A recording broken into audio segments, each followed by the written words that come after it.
Welcome to the first episode of my Cine Toolbox.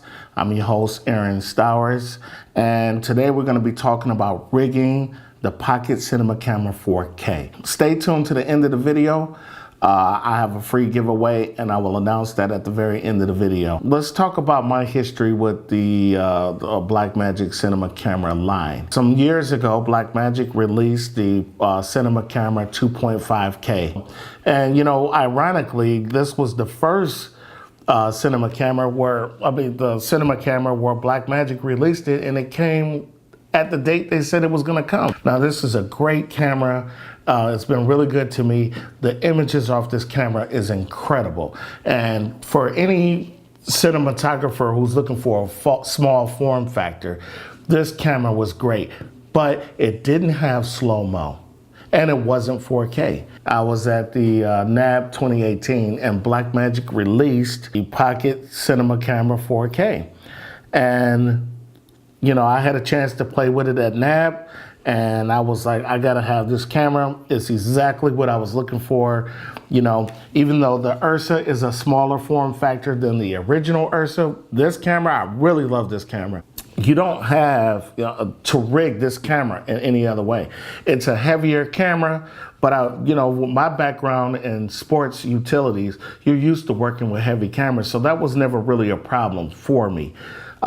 I hate that they discontinued this line and no longer have any updates for this camera, but I'm still going to continue to use this camera until it's not valid, because when I'm shooting and I have a whole crew, you know, you have 3 monitors and everybody can stand around the camera, and it just works with my workflow. This camera is fantastic when you want to shoulder mount it and you want those steady shots, and you want those steady shots and you get those cinematic movements with this camera. But at the price, I couldn't pass up the Pocket 4K at the price that it was released at. And I'm already familiar with Blackmagic's quality. Now, with that said, let's get into why we're here. This camera here, you pretty much, for me to use it the way I want to use it, is pretty light. Okay, so you're gonna always get shaky shots when you're handheld, and you know, you can hold it as steady as possible, but you're always gonna get shaky footage with this. And sometimes that's not a problem. It depends on the mood and the scene that you're shooting. You may want a little shakier footage if you're shooting a very dramatic scene with a lot of nervousness behavior. So that's not necessarily a bad thing. But when you want a still shot, when you want a steady shot, you want a shot where everything, you know, you're steady, you want to have something that's going to add weight to this camera. So one of the reasons I decided to rig this camera is to add weight to the camera, and also sometimes this camera will be an A-cam. Sometimes this is the only camera I'm going to take out there. So you want to rig it, and you want to add a little bit of weight to it. So if you do go handheld, you can have a steadier shot. So SmallRig was the cage I decided to go with. I really didn't want to go with a half cage, so I decided to go with a full cage. And the reason why I decided to go with a full cage is because I really didn't want to take away from the camera, and I thought I might, in the future, if I wanted more mounting options on the left-hand side of the camera or the right-hand side of the camera, I have them. So let's start with the left-hand side of the camera.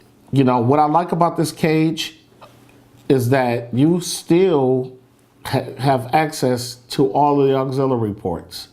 You know, your HDMI cable, your SSD cable, you know, your headphone cables, and your microphone cables. And I have large hands, and they're easy to reach in and pull out.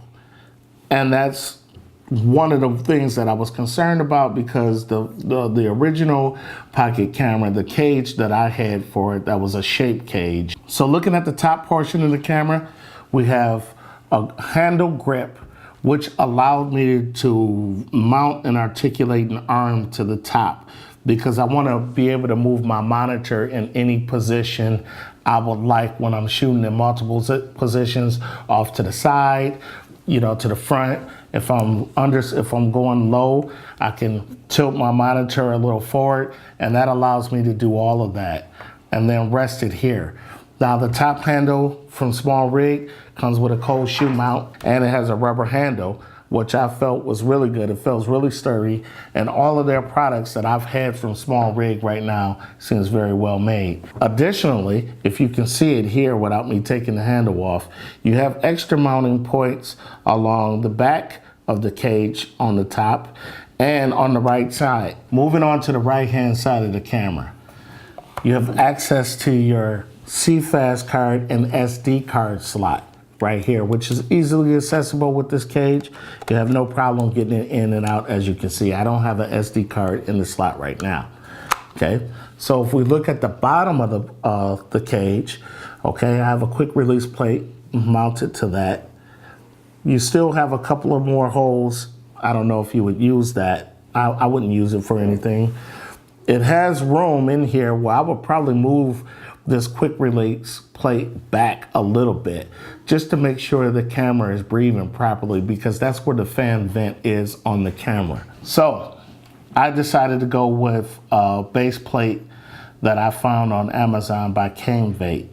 It was a lot less expensive. The functionality of it was very similar to the one that I saw with SmallRig, you know, where you can adjust your rails up and down, you know, for the height of the follow focus or any other accessory that you might have on your rails. Comes with, you know, a quick release plate, Manfrotto style quick release plate. And I also mounted, you know, I'll have a quick release for my tripod system underneath the rail system. Believe it or not, this rail system was less than $50. Now you do have to add some 15mm rods to this, but for the price of this and the price of the SmallRig, and I believe the quality matches the same aluminum as the cage, I thought it was a wonderful addition to my rig, and it was very inexpensive. We'll just mount it on the camera like so.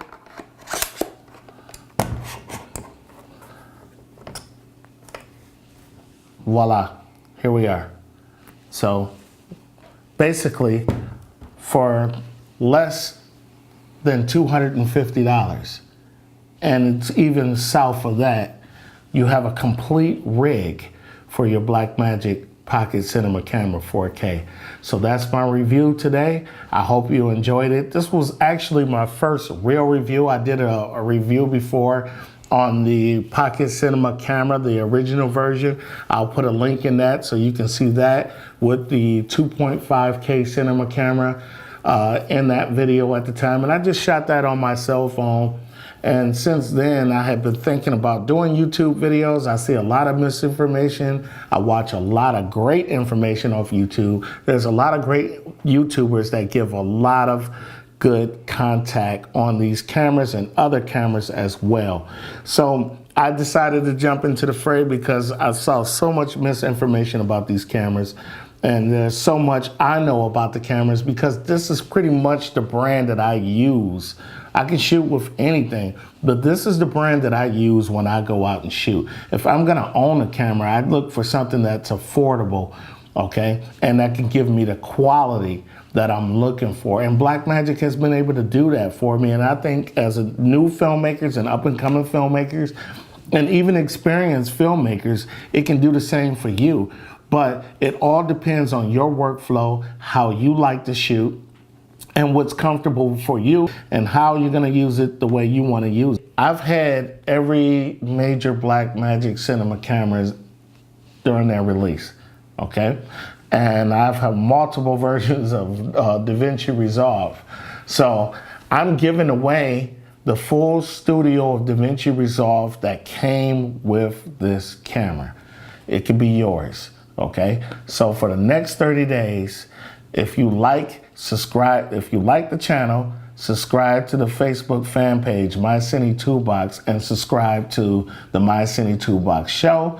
You have a chance to win this full studio version of DaVinci Resolve. So with that said, I want you guys to have a fantastic week. Until the next episode of My Cine Toolbox, this was my first real review, and I hope you liked it. Peace.